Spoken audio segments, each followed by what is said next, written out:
All right, let's give it a second. Yeah, other than that, how was your weekend? Um, chilling. Baseball and basketball look great. Tell you that. Baseball and basketball are really good right Yeah. now.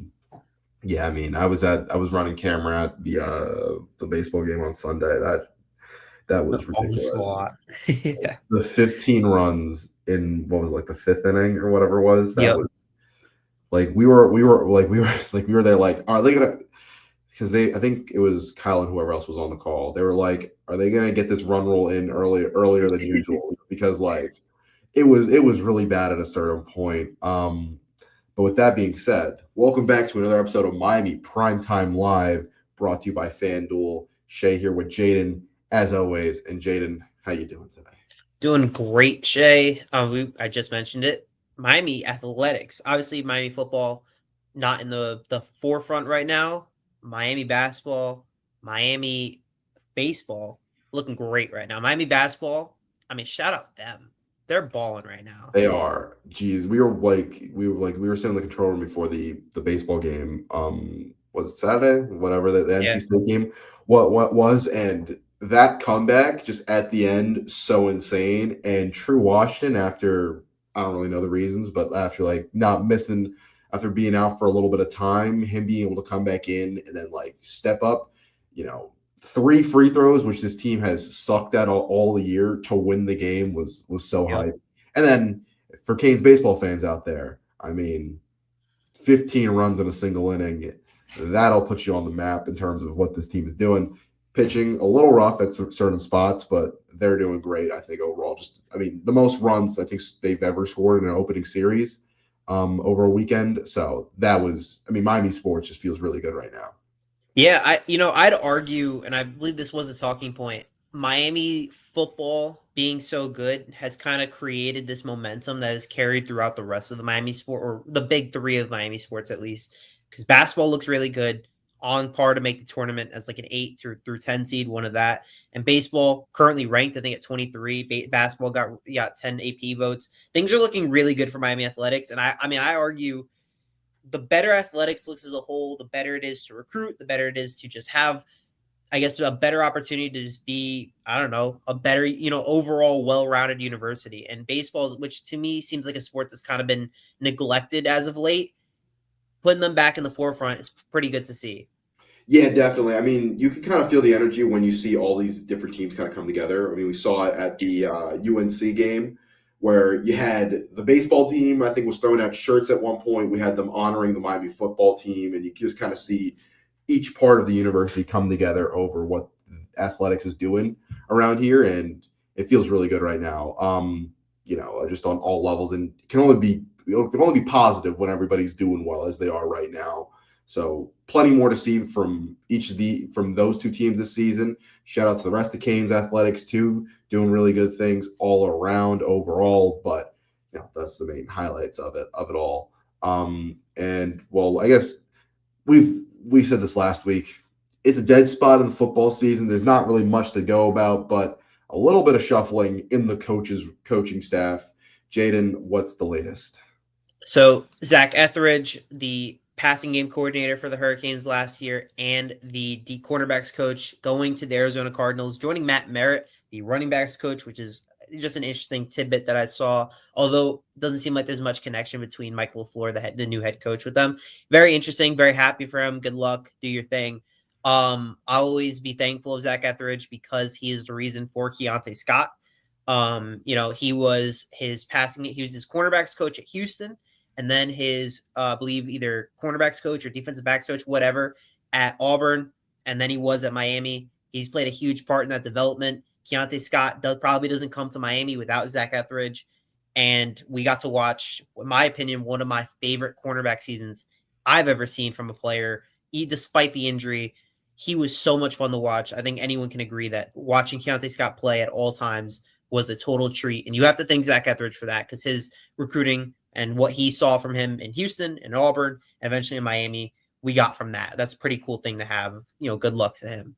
Yeah, absolutely. I mean, you wish good luck to all these guys. It's just kind of the nature of the game. When your team's doing as well as they are, when you're bringing in guys like Etheridge was able to do kind of with his former time with Keontae back at Houston and Auburn, was able to see the type of player that he could be in this Miami defense, and was able to bring him over. You see what the work he did, what the work Matt Merritt did over the course of this year with this running back room, despite a little bit of injuries here and there, guys going in and out of the roster, being able to manage that group and playing time over the course of the season was very impressive by him. And so you see how those two groups played over the course of this year, and you just got to give this Miami team, those two coaches, all the props in the world, and that they deserve it.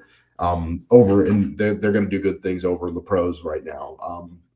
So yeah, definitely everything to them. It'll be interesting to see how Miami kind of fills those voids. Obviously, two big hires that they had. Etheridge was kind of the big hire. Yeah, 100%. If Keontae was 100%. healthy down the stretch of the season, I don't know who else you could have given it. Like, he was so good. And to come back from that injury too, it was a pretty severe case of turf toe from what I remember. And to come back, live at NC State, he got hurt, and to come back and play in the playoff, play as well as he did against A&M. I believe he forced a fumble, got a sack. Ohio State, the pick six, which to me is one of my favorite plays I've ever watched live and in person. And Ole Miss was a great player, was great in every game he played. He was so much fun to watch. Without Keontae Scott, that Miami defense, we don't know what that defense looks like. He was responsible for so many big plays.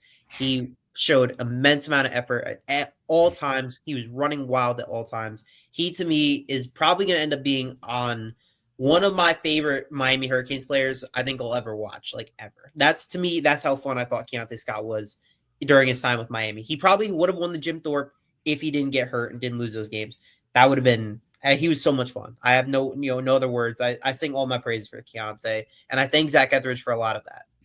Yeah, definitely. You got to thank Etheridge, and completely agree with everything you just said. Like Keontae was just such a fun player to watch every week because he can blitz, he can line up anywhere, he could track down quarterbacks, like play sticky coverage in the slot, like everything that you could ask a DB to go and do. Keontae was there and did it, and just again with Etheridge being able to see that talent. And I know Keontae kind of struggled his last year before getting to Miami because they're like, oh, we're going to put you outside, and recognizing, well, he was just put in a disadvantageous situation his last season. If we brought him here and let him do what he's best at, he's going to play great football for us. And that's exactly what Keontae did this year. So shout out to Etheridge for recognizing the talent and being able to coach it up, and then being able to bring a guy like that over here. And you got to expect whoever Miami is able to kind of bring in. I just love the way these DBs played, and I really love the talent in here. So I don't think the room necessarily might lose a step, but I think being able to bring in a guy who can evaluate talent and use kind of what he's seen to kind of bring in guys. I'd love to have 12 Keontae Scotts on a field at all times moving forward. So just whoever can kind of fill that role. Obviously, Will Harris as well did a phenomenal job this year. So it's not like Miami is losing all of its kind of like DB coaching and just expertise in that area and ability to recruit. It's just one piece of the puzzle, but a very valued piece. And like I said, you gotta wish him all the best. He's gonna have some guys to work with over there with Will Johnson. You think about Max Melton, another guy, Buda Baker. Depends on if they're able to keep him or not. But he's gonna have some guys to work with over there. Etheridge over in Arizona, so it'll be cool to see. And I wouldn't be surprised if the Cardinals don't target. I'd be surprised if the Cardinals didn't target Keontae in the draft as well. That seems like kind of a match made in heaven to continue with Etheridge. I think that's like a perfect fit for him. But as well with Etheridge, I felt like he was also really important in the transfers that we got, and I guess their development and keeping them in that kind of, I guess maybe getting that chemistry ready early. Because all the guys they got in that cornerback room were first year at Miami. And obviously 2024, that defensive back room was awful. Transfer portal, they bring in a ton of different guys. I imagine Etheridge played a big role in either development, the talent, as you said, or just, something revolving around that defensive back room, which to me was one of the unsung heroes of that season, which played so well at all time, or for the majority of that season. So you wish Etheridge nothing but the best. And as well as him, this was kind of I don't know if anyone really saw this. Adam Bennett, the associate athletic trainer, the head football trainer for the Miami Hurricanes, left for the New York Giants to be I believe the head athletic trainer.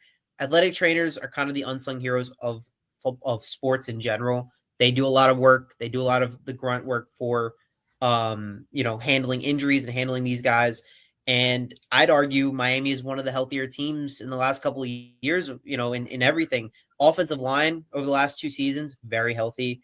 I'm in terms of real injuries over the last couple of years, like what was it? You have CJ Daniels at the beginning of at some point in this year.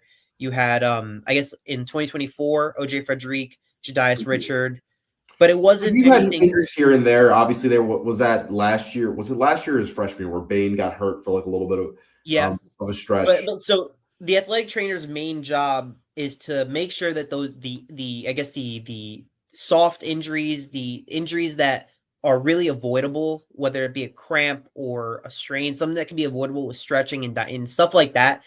That's their job, and I thought that. I mean, when you look at it from there, it could be a big role that Miami might have to replace. I don't know personally. I just know that athletic trainers to me are one of the more important thing. Absolutely, Anthony. I the coaches being poached are huge for it, it's big for Miami, but this was kind of a thing that popped into my mind. Um, some of these losing some of the coaches could end up being a detriment to you when like when you look at even in the NFL, like a team like the Detroit Lions who had so much turnover. When you lose your entire coaching staff, because of how talented you were, and it felt like you were kind of you wish you had those guys in the next season, and they had a little bit of a down year. You're really hoping that for Miami, the guys that they replace and they plug back in are able to kind of step up in the role that their former guys were able to do. Mm. Yeah, definitely. I mean, it's like obviously it's nothing as drastic as we saw with like the Lions in the NFL, where like your offense Yes, coordinator, yeah, defense coordinator, and then they go and poach guys from the roster. So unless you get see a guy like Shannon Dawson or Corey Heatherman get full head coaching jobs, I don't think we're going to see anything that huge, kind of an exodus off this Miami coaching staff. So when it's just smaller, when it's like important but smaller pieces, kind of going bit by bit, then your Miami, I think, will be able to kind of handle that. I Whereas like, agree. or if you have like a huge, guys get poached and they go get new jobs, like then you have something you have to worry about. But I think when it's just smaller pieces that are just getting promotions over into the NFL, I mean, even if it were coordinators getting poached in like the NFL or Mhm. head coaching jobs, if you're Mario, like Anthony said, that's a badge of honor. When when the guys you've brought into your staff are doing so well that they go on to get higher jobs, that's kind of I guess that's really kind of the goal, one of the goals if you're a head coach. Like obviously, it's about developing the players, but it's also developing a staff that gets recognized for the level that Yeah. they're putting guys at and putting guys in the right position. And that's what Mario's really done. I mean, we talked about Etheridge them bringing in this new DB coaching room over the offseason. And in one offseason, along with what Heatherman did, they were kind of able to make this DB room a phenomenal group, really, between the corners and the safeties and a guy like Keontae Scott and all the rotation of the outside guys. Like, yeah, just a really good group, and so definitely a badge of honor if you're Mario, and obviously Matt Merritt, what he did with running back groups, near equally as impressive this year. Yeah, I would just say if you are more, you do have to. You're hoping that there's a maybe a group of guys that are just going to kind of take the next step of doing kind of succeeding Etheridge and kind of building in some of the things that they instilled, like and whoever you do replace is a guy that is going to be as quality as Etheridge. It's just things you have to keep in mind regardless, because the guys that you're replacing that if they don't succeed, then you get more issues. But that's kind of ends up being, a coaching thing, I guess. I do trust Mario with the whatever guy he hires. And these aren't the biggest moves. Whatever happens next year, you might see even bigger moves. Like, Shannon Dawson's been in rumors for a while. Heatherman's definitely going to be looked at. Jason Taylor was in rumors all year. You're going to see a lot more guys get known more and more and more because of how good Miami looks. And you're right, it's a total badge of honor. It looks really good. You even think about some of the best coaching staffs or best coaches ever. What makes them great is the fact that they had really, really, really great coaching trees that branched off of it. Nick Saban's the perfect example when in the CFP was how many I think it almost was the like the final entirety of four, the final four were all like Nick Saban disciples. Like it yeah, was, ridiculous. yeah. Like Anthony, I would love Jason Taylor to stay for as long as possible, but to me it seems like he's bound for the NFL way sooner rather than later. Like to Mhm. me, he's a guy that might go right away. Corey Heatherman's a guy that might go right away, and then Shannon Dawson might be a guy that gets a head coaching job in college for like a mid major or something like that. You can kind of picture that because if Miami has another really good year, that's 3 years of pretty good offenses under Shannon Dawson. If the defense has another really good year, Corey Evans 100% gone. You have to know that, and obviously Cristobal understands that. I imagine. I think it's more for him being like, okay, who's the next guy that I can trust that can take over and do what this dude did, and hopefully continue the moving and the building of the program from what they did, that what we can do in the future. I think that's just the way that you can look at it. Yeah, and another thing, like, completely agree on this too. Like, then whoever ends up being this running back coach is probably gonna, because that room is really Yeah. impressive, and whoever's able to kind of utilize it to its full potential, kind of like what Matt Barrett did, where it was like, well, Marty isn't doing as well at this point, so Gerard Pringle's your time to step up, and then we saw Pringle did down the stretch, and then during the playoffs, I always go back to this, just talking to Dawson during after the Cotton Bowl game, and he was like, well, Matt was really going for what Marty could bring during that last drive, and that's what led Marty to kind of get in those touches when he hadn't really played at all in the first game and 3 quarters. So yeah, like I just think I think that group is going to be very impressive next year. Just with the guys returning, getting better, Lyle hopefully healthy, and hopefully bringing an explosive element that we know he can bring as well.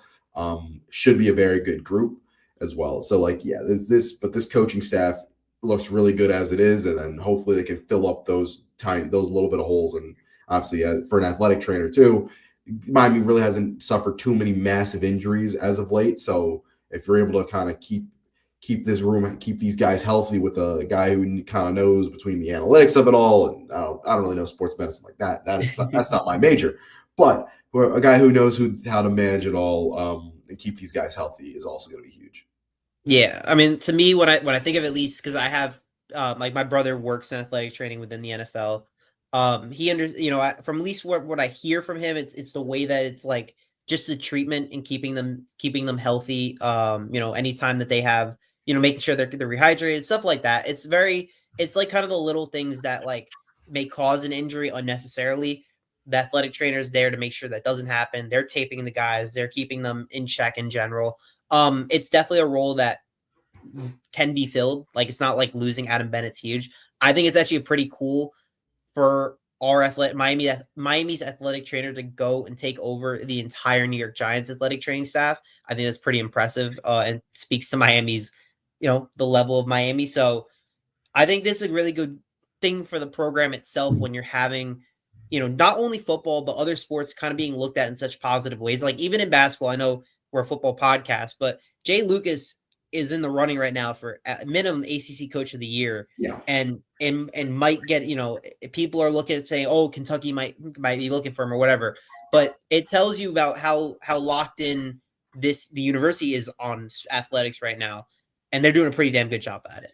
Yeah, they're doing a really good job at it. And yeah, like, just we talked about at the beginning of the podcast, just every group being as impressive as it is right now, is just what makes this university, at least right now, so awesome. Yeah. There's those quotes from right before, this current administration between Radakovich, Echeverria, like they all came in with Chris Echeverria was a little bit later, but what I'm saying is there were like those quotes where it's like, athletics does not seem like a priority at this school at a certain point. And I think just what these guys have been able to kind of do, and the leadership here at the university has kind of put the athletics back on the map for Miami. And I mean, it looks like, as the season kind of keeps on going for all these teams, Miami, the football team looks like they're going to be back in a great spot to go do some damage next year.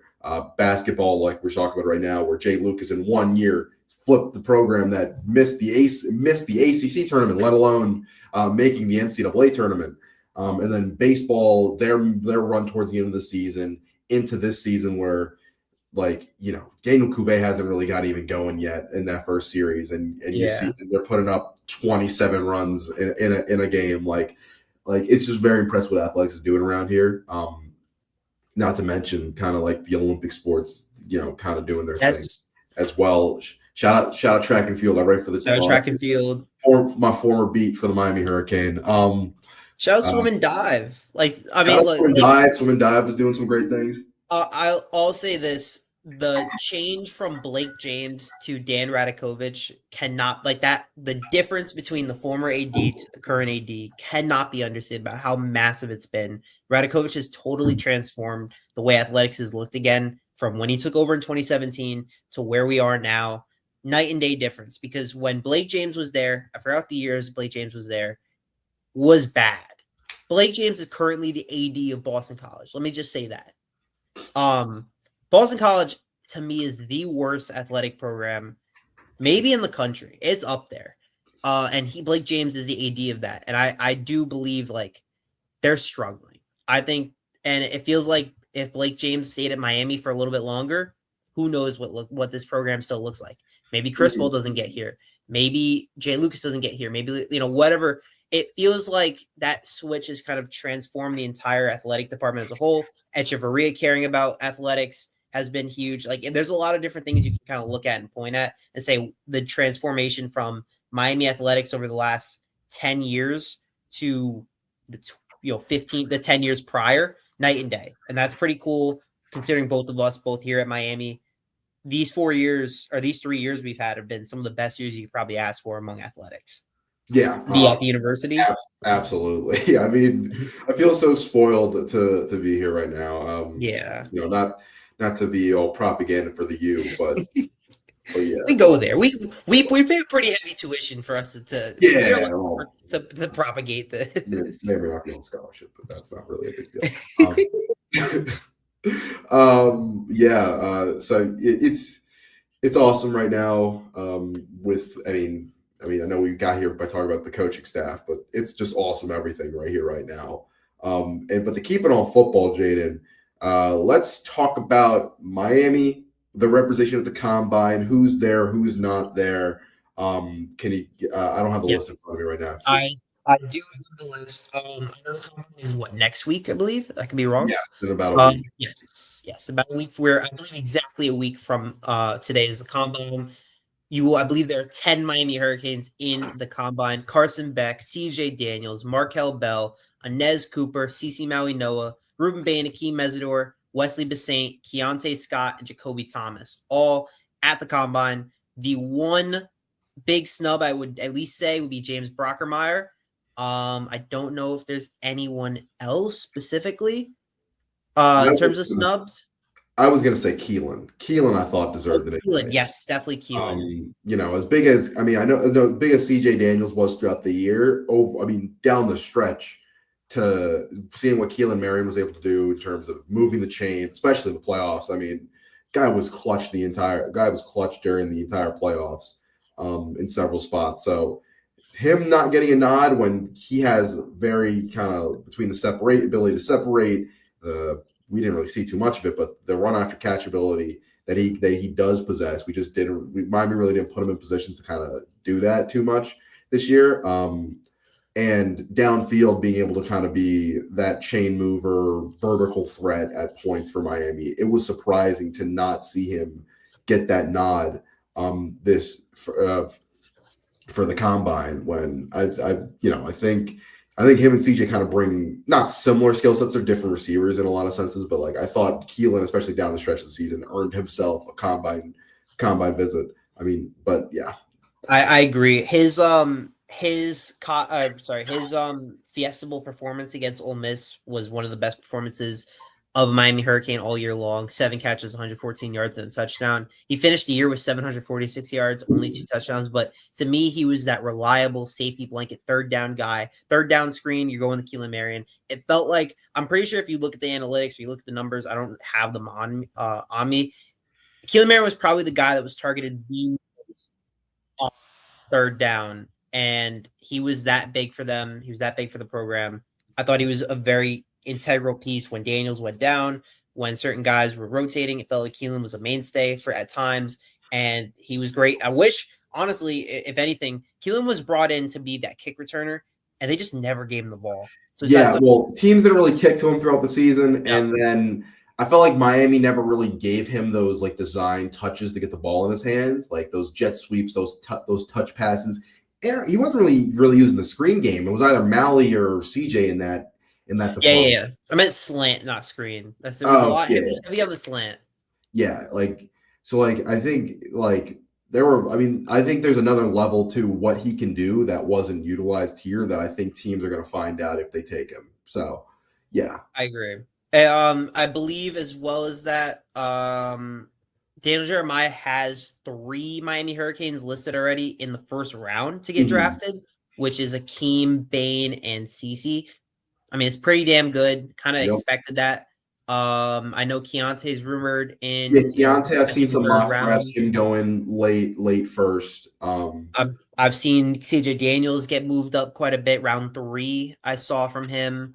Inez, I know late round. I saw Markel late round or undrafted. Um, I want to say Jacoby was late round, like round 7. So it's still a lot of representation you're going to see on draft night, Yeah. especially day 1, day 2. You're going to definitely see a lot of Miami representation, which feels pretty good. I think that's another thing you want to hang your hat on if you're a program. The amount of first round picks you can get, the amount of talent that you can produce over time. Look, you had the number 1 overall pick last year. Darian Mensah obviously got a bag, but he did also say that one of the things that led him to go to Miami was the fact that you had Carson Beck and Cam Ward in back-to-back years. Carson Beck will be drafted in probably, I don't know, maybe the 5th round. Cam Ward was the number 1 overall pick. Darian Mensah might be drafted in the first round. And being with what Miami's been doing, that helps a lot, helps for recruits. Offensive and defensive line, people always say, well, show me the results if your offensive and defensive line is really that good. Well, Ruben Bain and CeCe Maui are both projected in the top 10, Yep. and it seems like something that's going to continue over and over time. Yeah, definitely. I mean, it's just great when you have guys who are right. Like they come in here, they stay with the program, and then they develop into the guys that are going to be playing on Sundays. I mean, between Akeem, Ruben, and CC, all guys that stuck it out here through the good and bad times, kind of developed over here over time, and now they're looking at NF potential. Those I know CC and Ruben pretty much first round Yep. locks. Yep. Akeem kind of a maybe not just because of the age factor being a part of that, Mhm. um, being a part of that. But regardless, you're gonna have 2, maybe 3 first round, maybe even 4 if Keontae somehow is able to slip in there, first round picks, and you gotta hope they do the best of the combine. Just hopefully they don't make a big deal when Ruben Baines and his arm measurements come out. I mean, I know they're probably gonna get on CC2 maybe about that. Yeah, like I don't think I like that's the only concern is like, well, I mean, look, man, if Ruben falls, he falls. He's a team's gonna get a great player, Yeah. um, but yeah, like you're like you saw on tape what he was able to do with that, and so if they crush him for the arm length, like I'm just gonna be like, okay, what are we doing here? Yeah. Hopefully, Production, to me, like I mean, they've doubted Bane's arm length since high school. Like it's yeah, something that's been talked about forever, and the production's still there. So I know it's something that's been talked about forever. I know they always say, oh, if you have short arms, all this, all that. We talked about it with Will Campbell last week that it could have hurt Bane's stock. I don't think it did. I think Bane's still gonna be top 10 regardless. But that is always it's always something that they talk about. Oh, look, the immeasurables. They talked about it in college, talked about it in high school. It didn't affect Bane at all. He's been one of the best players in college football the last 3 years. He should be in the top 10. Should be an app. I think he's going to be an absolute stud in college or in the NFL. I feel pretty good about the way that these three are. Mezzi, I agree with you. I think that he might go in an early second because of that age and the injury that I believe he suffered when he was at like Missouri, I think, or maybe like his first year.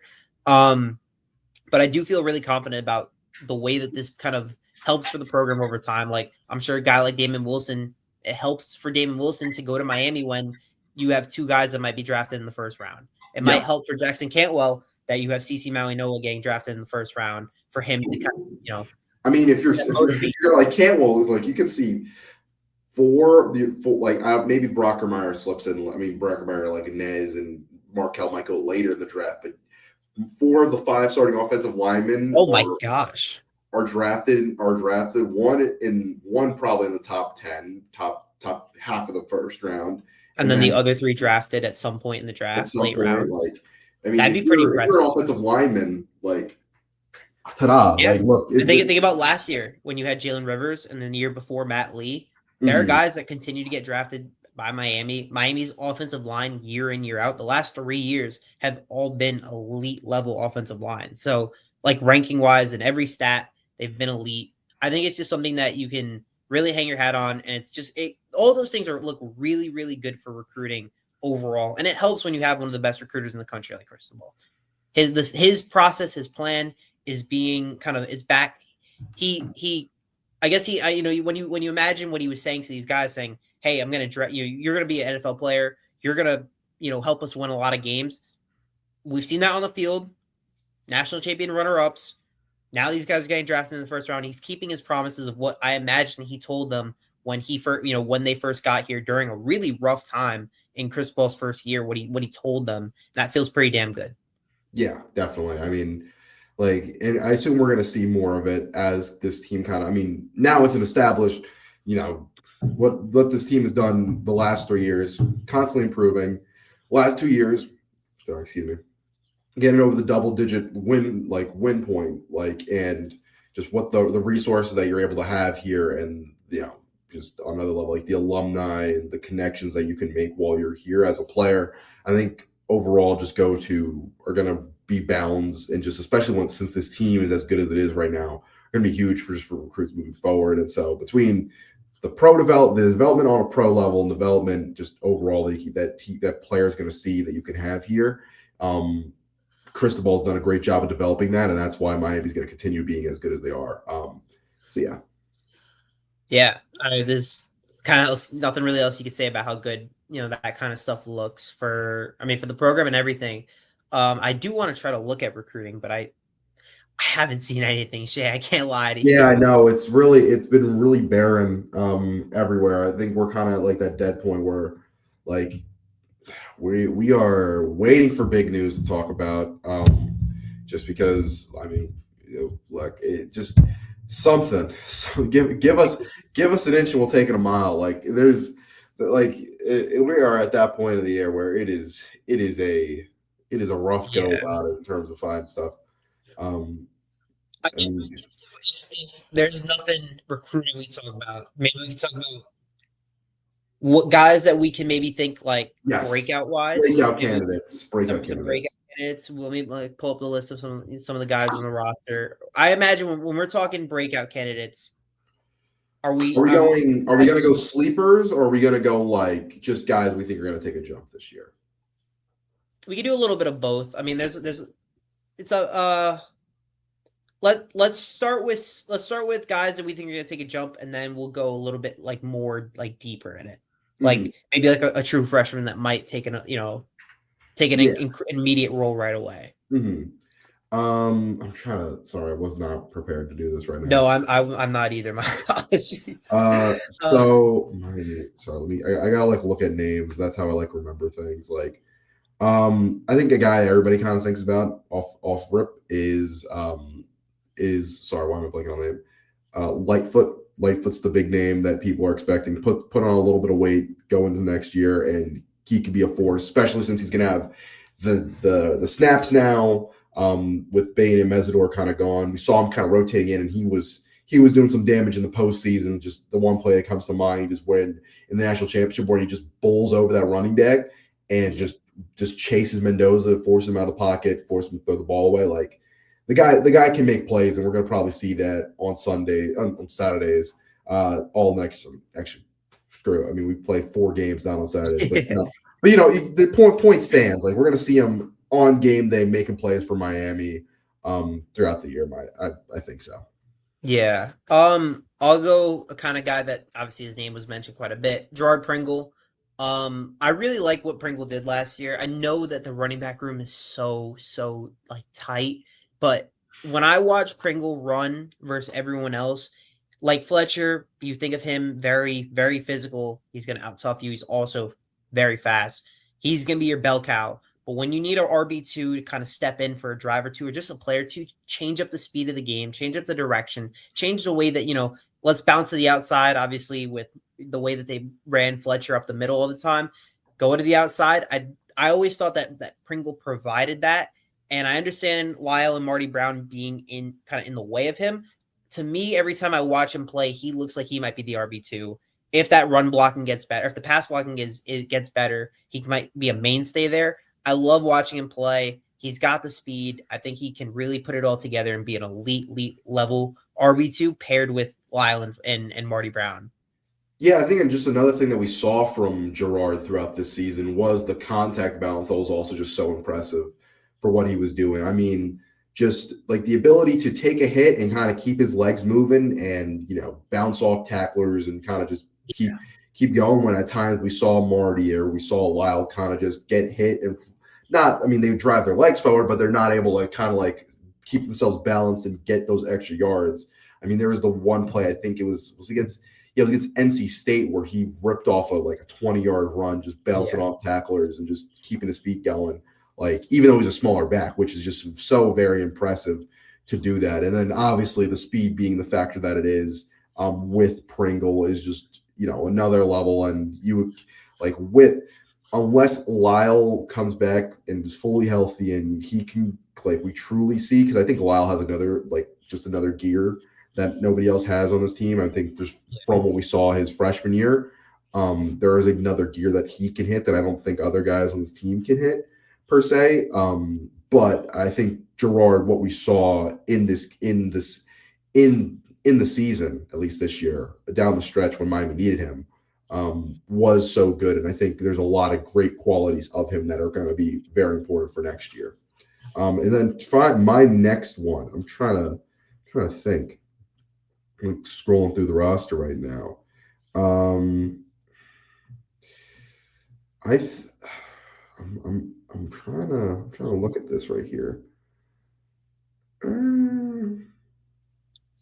I think a guy to look at, Josh Moore, just because I think that third receiver is going to be just obviously we know. Oh, yes, this is also true. I wasn't really considering him just because he's a transfer and I was just expecting him to start with a role. But yes, I think Thornton is gonna be really. Omar Thornton from Boston College is gonna be really good for Miami. Just something I really liked about this DB room just throughout the year was their physicality, especially from the safety position. And watching the way Thornton plays, he's going to continue to bring in a lot of that physicality. Most probably going to do the Jacoby Thomas role if I was.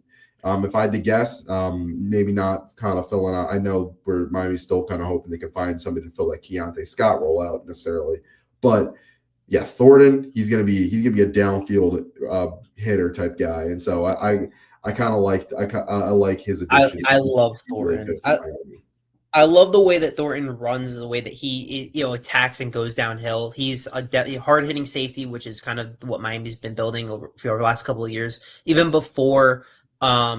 Jacoby Thomas a couple of years prior to Cam Kinchins, guys like that, James Williams, like they've. I forgot about James Williams. James Williams that he really should have been a linebacker, which is where he is in the NFL right now.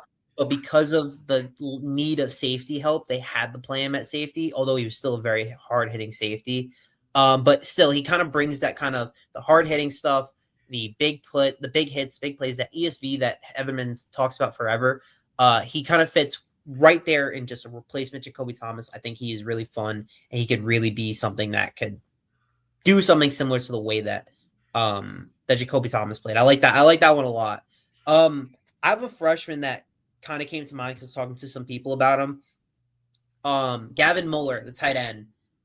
Let's see, he's the 4-star, number 7 tight end in the country, I believe, 6'5", 255 from Illinois. I believe he had committed to Colorado before going to Miami. Yes. He had over 30 touchdowns in college or in high school, or in 1,100 yards. The guy is a machine. He is when you talk about a guy that you want to be a receiving receiver, a receiving tight end, that's your guy right there. Mm-hmm. He played all over the field. He's super versatile. He has a ton of athleticism. He's one of those guys that would play quarterback in high school. He played basketball. He did throwing. He can do a lot of different things because that's just who he is. He's just an athlete, a straight up athlete.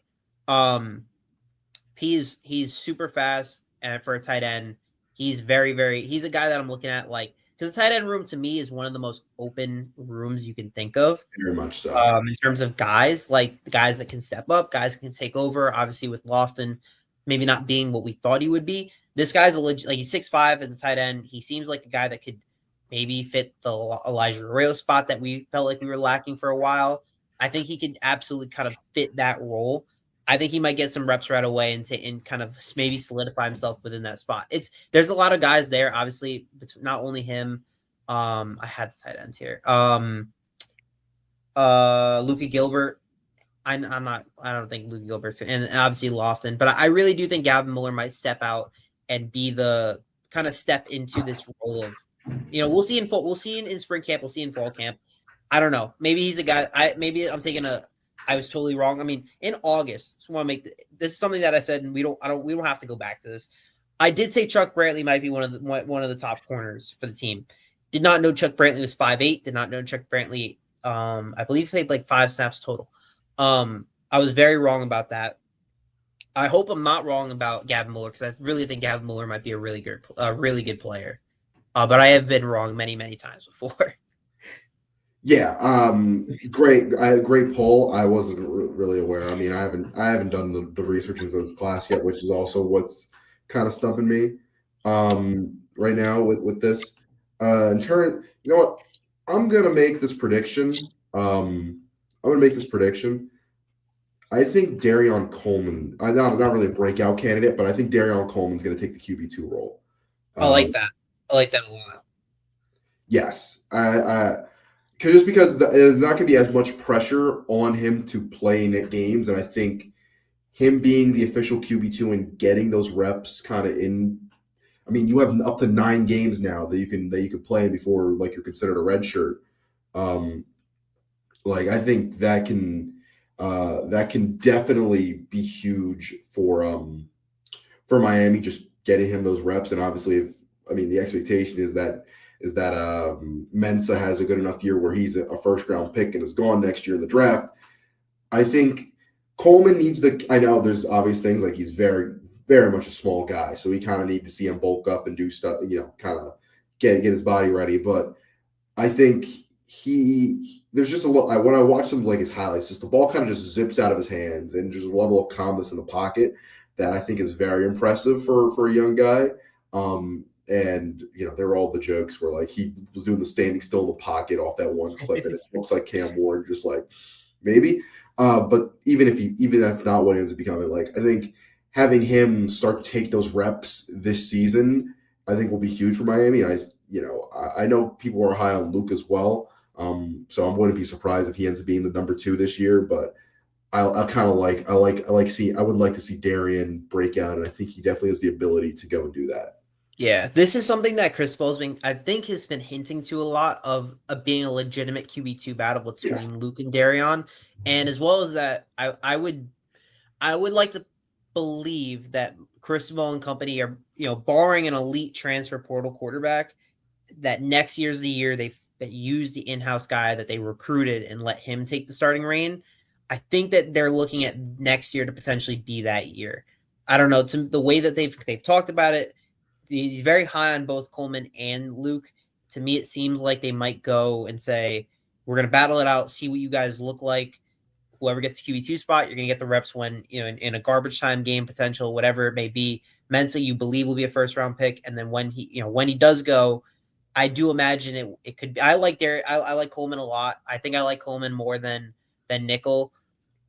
I'm intrigued. Whatever they believe is that whoever is that QB2, that's going to be the most. Honestly, it might be. Obviously, it's going to be great. I think it's going to be a really cool storyline going. It's going to be really fun to watch. Spring game, spring practices, during spring football, just those two kind of battling it out and how they. It's going to be a competition.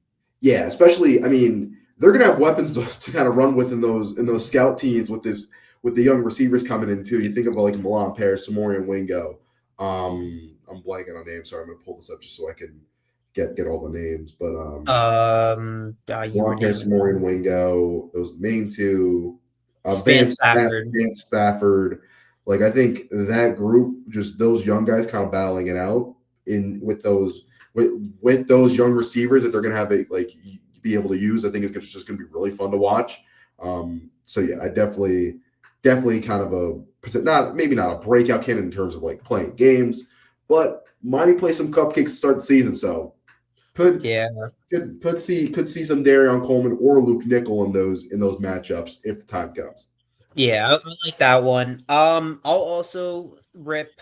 I mean, this is one that's been pretty obvious. Hayden Lowe. I really do believe that if without that injury, he gets starting spots for the entire season. But his injury obviously stunted that.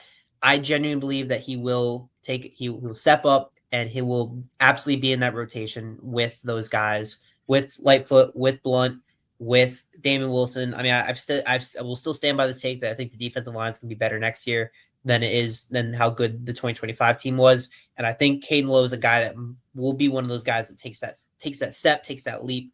And not only him, there are some true freshmen that will come in and also kind of vie for that spot. Jordan Campbell, Dog, D'Anthony Lafayette. There's a lot of different guys you can even look at. They recruited a bunch of defensive tackles as well. It's cool. You have a lot of different competition within all these different positions. Shari Charles as well. There's just so much that you look at and you're like, there's a lot to look forward to in the future. There's a lot to look forward to in the now. I think everything looks in a really cool spot for kind of anything right now. And I think Hayden Lowe is definitely a guy primed to fit in the rotation and then maybe even take over if he's that good. Mm-hmm. Yeah, definitely got to look at. I mean, you think of a 5-star that Miami brings in, and like you said, if it weren't for injuries, definitely could have seen the dude play a lot this year. And to get on to my next one, who do I want to talk about? Another name, just to throw one out there. I don't know too much, but I know people are very, very high on Kellen Wiley, the linebacker. Going to be plenty of snaps open for this linebacker room. And I think any of these young guys, they stand out without, we know Mo Torre's coming back and he's going to be locking down that main role. But I think the guy who's lined up next to him, and maybe this changed, but Miami likes to play a lot. 2 linebackers, bunch of DBs, 4 down linemen. So that there is definitely a open spot for that second linebacker spot. And from what I've seen, he had posted some of his highlight tape online, some of the practice highlight tape, and I think I saw it on Twitter or something. But that along with just people being high on him, a guy, I think he can split time. He can blitz very, very well from what I heard, pass rush, and also just play that linebacker role. Could be a guy to take a look at to go alongside Torre. Yeah, I like that one a lot. I think that Kevin Wiley might be I think he definitely can take over. I think that's a fun one for sure.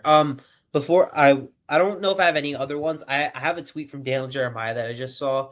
Again, one of the best draft experts probably in the country. He said Keontae Scott is an easy one to fall in love with after studying his game. Speed, instincts, toughness, and tackling. He's 24, but I don't see that as a big issue. He's ready-made. I like that a lot. Yeah. That's everything that we've been saying about him, though. That's everything we've been saying about him all year long. That's like the one thing I don't like. Quarterbacks, I care more just because like the development track is just certainly better when they're younger, they're younger guys coming in and they haven't played 5-6 years in college. But when it comes to like DBs, defensive linemen, I know there's a certain ceiling that you might not get from a guy who's like a finished product, but they're a finished product. They're polished. They're yes. Everything's set kind of with them. And with a guy like Keontae Scott, it's not like it's not like the guy isn't athletic. The guy is a great closer on the football, and he just kind of bounced around a little bit, had to take a little extra time before he could go, and you saw what he did at Miami. I think a lot of teams that nickel, I know it's like a nickel / I think they call it the star position at cornerback. Guys who you can blitz, move around, play in the slot, as that physical DB is very coveted in the NFL, and just having a guy who can go do those types of things. I mean, look, I'm a Pats fan. Marcus Jones is phenomenal, is electric to watch. So having an elite slot corner is so big in the NFL right now, and I think Keontae Scott is going to make himself a lot of money if he's able to kind of continue doing what he did just on the next level. And I think even though he's older, I don't really care at all, because if he's a polished product, well, he's a polished product that you're drafting in the second and that you're drafting in the early second. So like I know people. Second might be too much for a guy. But like at a certain point, guys are electric. Draft the guys who are really good at football. So yeah, Yeah, what one of the things I guess you can kind of categorize NFL players, some of them being projects, some of them being these guys you look at and like they're NFL ready already. Keontae Scott to me is a guy that might step into a spot like right away because he's already got the tools that looks like he's got it. Like there's some guys you say he just needs to put the pieces together and then he can be an elite star. That means they may have to take a year, of not being a starter. Like a guy like if we look at quarterbacks, they always say it with like a raw prospect like Anthony Richardson. But then you look at the guys who they say are ready made, they're usually relatively older. Akeem Mesler fits that bill, and Keontae Scott fits that bill. Those I are mean, guys. even if you look at like last year, the guy went to Cincinnati. I'm blanking on the name right now. Where it was like The edge rusher. the edge rusher who went to Cincinnati. Where like it was like he's not a finished product, but trust me, Yes.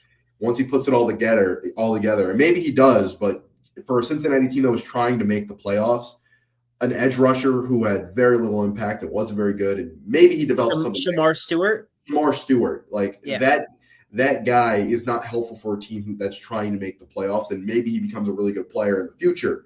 But for a team that like Cincinnati, where Joe Burrow, you can't rely on his health. You don't know how many healthy seasons he's going to have. Along with you don't know how many seasons you could keep paying T and Jamar combined 80 million or whatever it is. Like Mm-hmm. that's a team that needs to make the playoffs right now and immediately, and getting guys who can impact the game on day one. Or is so important. So Yeah. Keontae being a guy, maybe he's older, but he's polished, and we know the type of skill set he can bring as a corner. Maybe there are better guys long term than him. Maybe there's guys who maybe fit on the outside long term, But what he can do at a position in a role that's so valuable in the NFL right now is so huge, and I think that's a guy you got to draft. Just not maybe not like I'm not saying he should go top 10 or anything, but like late first into the early second. If you're a team that's trying to contend and you need a guy like that, I mean, it's a no brainer. Yeah, I mean, you can even look at also last year in terms of a guy that was polished was like Nick Ammenwari from who got drafted by the by the Seahawks was a huge piece of them even winning the Super Bowl. Was a big time player the entire year.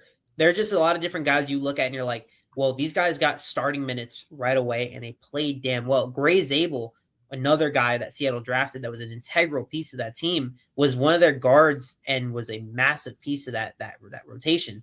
You look at some like for the NFL, it's there's different categories, and when you have a guy that you think can step in right away and really step up, you really shouldn't just say I'm gonna take the prospect and or the raw guy who has a higher ceiling and hope for the best, because at the end of the day this thing is a total crapshoot and you have no idea what you're really getting at like at the end of the day. So Yeah, you take the guy, you take the surefire guy. If you know that you see a guy, he said this guy's a stud in college, his game translates, you take it. Tyler Warren to me is like the perfect example. Everyone knew that his talent and his game transformed.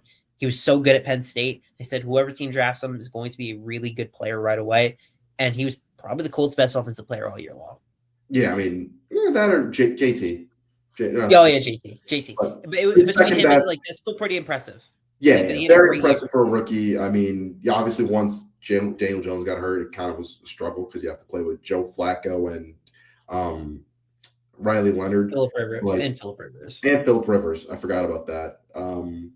But yeah, like he was very. I mean, like guys who can impact the game right away are just so important. And I think a guy like Keontae Scott will impact games on day one. I think we've talked half the stream about episode about him, and like he's going to be a great player in the NFL. Anything else though? I think we hit everything we needed to for the Cool. most part. Is there any score predictions? Is there anything round two? Um, Baseball tomorrow, basketball tomorrow. We're playing Virginia Tech. Just keep winning.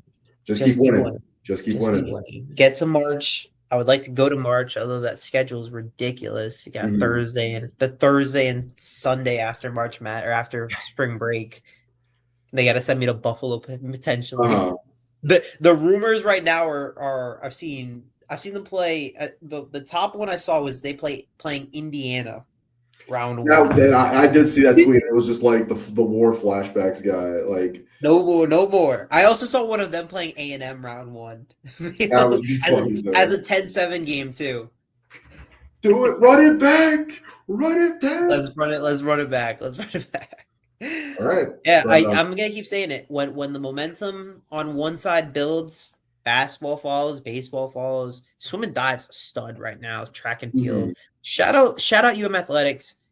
Keep supporting them. We're doing great right now. That's a pretty yes, good feeling to have. it's a great feeling to have.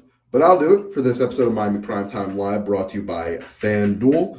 Shea and Jayden, as always, and we will see you guys. Jayden, do you think Thursday or? I don't know. Okay, well maybe Thursday, but definitely next Monday. Have a great night.